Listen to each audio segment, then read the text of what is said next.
Mr. Speaker, Canadians are now learning that at least 32 companies that filed for bankruptcy before the pandemic was declared took millions from the wage subsidy, but no jobs were protected despite the taxpayer investment. It's becoming more and more clear that the Liberal government failed to provide the necessary oversight on this program worth over $100 billion.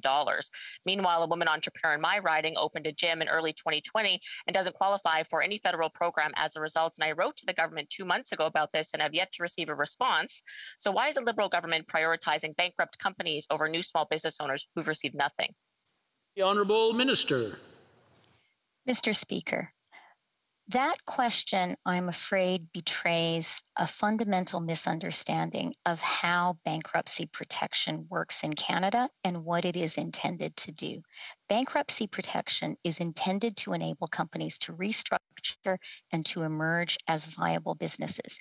It is entirely appropriate for companies during that process to be encouraged to maintain employment. That is exactly what the wage subsidy does and continues to do. It has supported the jobs of 5.3 million Canadians. We're proud of that, Mr. Speaker. Honourable Member for Kildonan and St. Paul.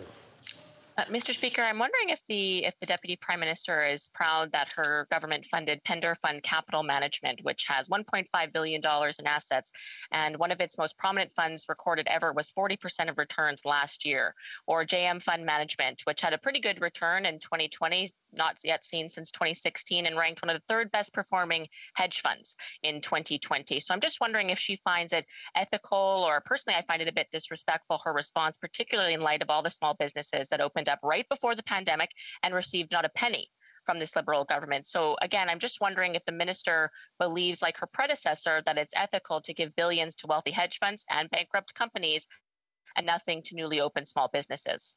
The Honourable Deputy Prime Minister.